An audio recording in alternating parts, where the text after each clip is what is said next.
How y'all doing? Fire away.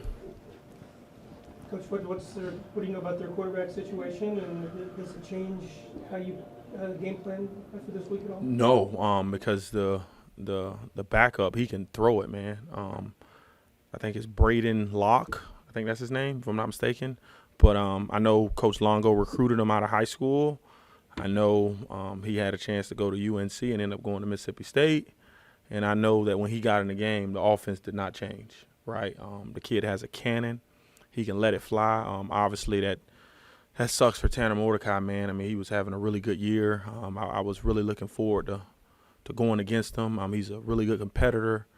You can tell their offense was clicking on all cylinders because of him, just because of the way he's able to kind of make things go, and he was throwing it around. He was handing the ball off. He was running the ball. I mean, he did some everything. And so I know it's going to be a tough challenge for them, right? They got a newer guy coming in, but that's Coach Longo's system, and it's not predicated around one player, But I do know that the operation of what the quarterback does is massive. But this young man, he can let it fly. He can throw it. He runs really well. I mean, I don't foresee it being much of a drop off in terms of what they're going to ask him to do. Obviously, he hadn't taken as many snaps, but I'm going to prepare for him like Tanner Mordecai was the quarterback. What did you learn about Tyler Strang, who maybe lost that starting job and just thrown in bigger receiver and making some really critical plays there? Tyler, as I've always said, Tyler's extremely resilient. During the week of practice, with all our young defensive backs, we try to put them in a pressure cooker, man. We try to make it so that it's really tough and really challenging for them in practice. And when games come, they're a little bit easier. I will say this: our offensive look team may be one of the best look teams in the country. I mean, the look that Colin Dixon is given, right? The look that Capka Jones is given, Ian Pugh, Weston Adams. I mean, they do a phenomenal job in trying to replicate a lot of these wideouts, and so that was partially a testament to what Tyler was seeing all week in practice. And then obviously his opportunity came, and that just speaks to him. That speaks to kind of the culture that we're constantly developing, right? You don't know when your number's going to be called, right? You may not go in as a starter, but when your number's called, you got to be ready. And I think, right, it happened to Tyler last year, it happened to him this year, right? I know everybody wants to walk out there and take the first snap, right, so they can say that they're a starter, but he played more snaps than any other guys who was in rotation with him. So in my mind, he is a starter.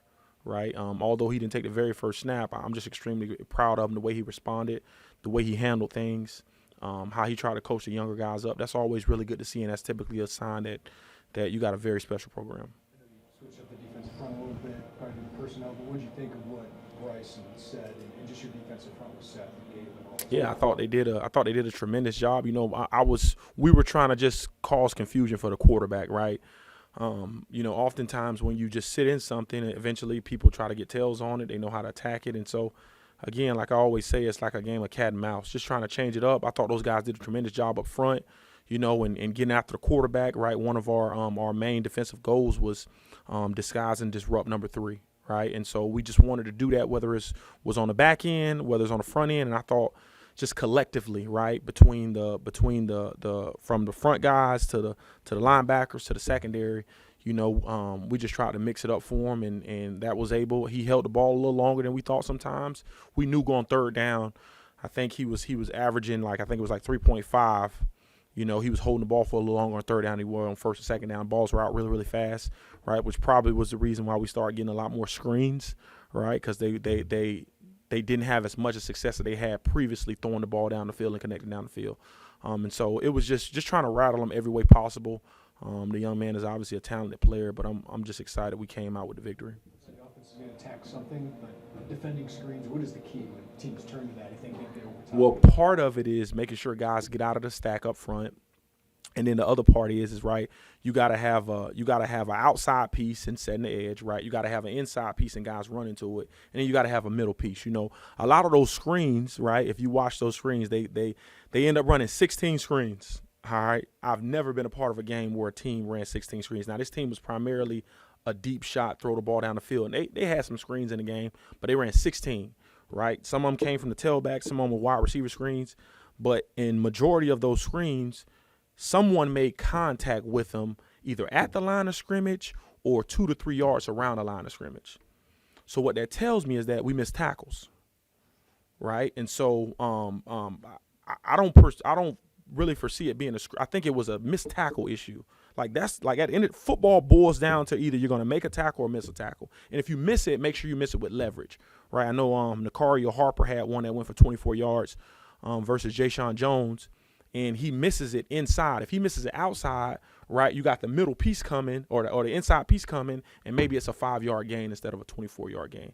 And so just constantly, we hit it yesterday in our meetings, just constantly harping on our guys about, okay, listen, right, obviously, right, you teams are running plays, right, trying to attack certain things. Here's the weakness in our defense if they attack it this way. But, right, if we got a guy coming to make a tackle and we know we got guys running inside and we got a guy setting the edge on it, right, if you're going to miss, you have to miss outside to force the ball to cut back. If he forces the ball to cut back, he runs into Johnny Newton. Johnny Newton versus a wide receiver, I take Johnny Newton every day of the week, right? And so it's just learning from those situations. We've never been screened like that, you know, and we played everything, right? We played zone, we played a little bit of man, played a little bit of cover zero. I mean, it was everything. So it wasn't just we were in single high playing man defense. It was a little bit of everything. And obviously we just got to change up some of our looks in terms of our disguise, whether we are no matter what look we're in, just changing the look for them post snap, so they don't get a beat on it. But the running back, I think the running back had like 8 screens, right? They ran a counter screen. I've never seen a counter screen. I know that was a play that people were running that was very popular last year, but it's just a long developing play, right? We got to make sure we set an edge on it, and then guys continue to run to the ball. But they got good coaches as well, right? They did a good job in trying to attack us, and from that standpoint, by the time we got to halftime, you know, my biggest point of emphasis was, one, somebody has to get on a different level and get up, and 2, we just got to make the tackles. Like, we have to make these tackles. They can't be for 10, 15, 20 yards, right? 5, 6, 7 yards I'm cool with, but we can't let a screen hit his head on a goalpost. And so I thought they responded well. When Seth has a game like he did Saturday, is it simply a matter of him just winning his one-on-one, or is there a lot more going on? Well, it was a combination of that, right? So Seth was in a one-on-one. One of them he ended up winning. He ends up sacking the quarterback, and he kind of grabbed his foot, and quarterback stumbled and fell. Another one, he was actually in coverage. He was in coverage, and he's the secondary contained player.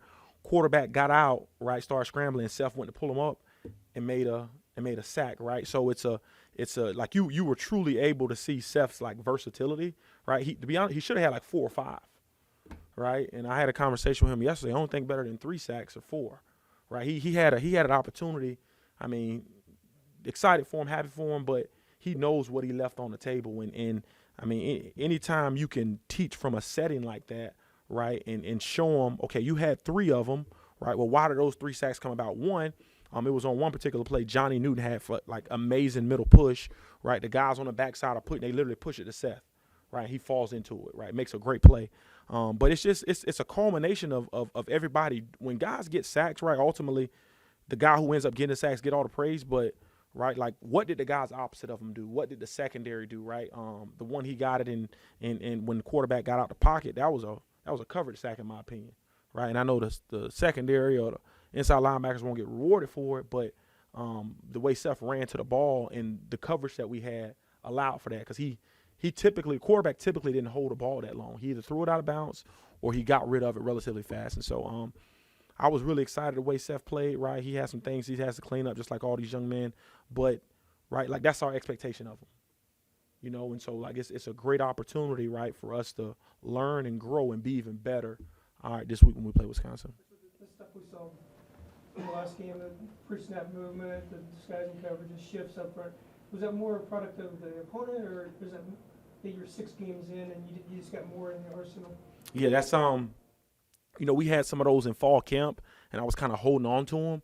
I think it's just it's more of an evolution of defense, right? Like, I mean, it's no secret, right? Like you have to be able to, like, you can't live in one thing. You have to be multiple. You have to be able to change. You have to be able to tweak things. And I mean, you're seeing that from the offensive standpoint around college football, right? If if an offense comes out in the same formation, right, same personnel grouping, and run 3 or 4 plays, like as a defense, we're laughing, right? And so it's when they present a different picture or a different look, right, that can oftentimes cause chaos to a defense, right? And so all we're trying to do, right, is just present problems for the guys that we're lining up against. So when you see us in a 3-down front, right, you may know how to attack it, or you may think you know how to attack it. Well, we started off this particular game in a 4-down, right, and you know, that made them, they start doing a little more check with me's and peeks to the sideline just to try to find out what we're in. And so it's like I said, it's always a game of cat and mouse. We're always trying to be on the front end of things and not be reactive, you know, as defensive coaches. And so I just think, like, when you're preparing for an opponent, you're trying to give them as many fronts as possible, right? We may have some special in store for you this Saturday, right, with a particular front. But like every week, right, you watch film and you try to see what other teams are doing, obviously, how they're playing it. Obviously, we got our meat and potatoes of things, but just being able to change the picture, help us out defensively, which I think it did, and cause some confusion for the quarterback at the end of the day. I think that's like the ultimate goal. In the last 2 games, it's been like 6.5 and 7 has been their average 3rd down distance. When you're having that success on 1st and 2nd, what does it allow you as a play caller to do on 3rd? Yeah, it literally changes the landscape of how I call plays when we have early down success, right? I knew that if I could get them in 3rd and longer situations, 7+, right, that would allow me to really dig deep into my bag, right, of some stuff that we had. It's some stuff that we had that we didn't run, right, that I didn't end up getting to, but early on, right, how could I change the picture for them? How could I put a little pressure on them, right, whether it's simulated or all out, right, and just cause a little bit of confusion for them. But, like, the better you are on early downs, I think it just, I mean, you see it all the time. It just sets you up to have that much more success on 3rd. Instead of being in 3rd and 2s, 3rd and 3s, right, now you're in 3rd and 6s, 3rd and 7s, which are a lot more manageable from a defensive standpoint. And then just as the game progresses, right, you try to find out, okay, are they a quattro team? Are they going to go for it on his 3rd down, really like a 2nd down for them, and 4th down, really like a 3rd, so they can go for it? And so that's just kind of as the game goes on and you get a feel for the game. But I thought for the most part, right, like, I thought the guys responded well to it. Like,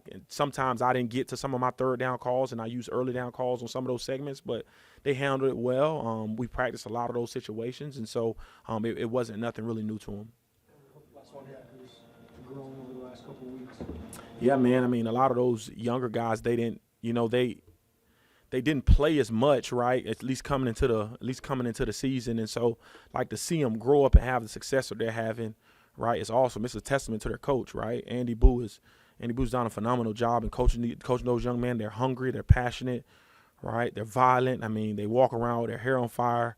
I wish you guys could see those dudes. They're true linebackers, man. They are true linebackers, but they're also resilient young men. They know what kind of defense we run. They understand the schematics of the defense, and at the end of the day, they're just really good football players. And so, I think what it boils down to, man, like, you can have the perfect play call, right, and you put a guy in and he doesn't make the play, and then you can have a play call that you don't like, and they got us outnumbered, and a guy makes a play, right? And it was some calls that I'm looking as I'm looking at what's going on. Like, Dylan Rosiak just made some plays, dude. Like, oh my goodness, like, he made some plays. I think it was play 74. No, my fault. It's play 73, if I'm not mistaken. It was like a quarterback counter, and they pulled it, and he gets over top. I mean, it's beautiful, man. It's like poetry in motion.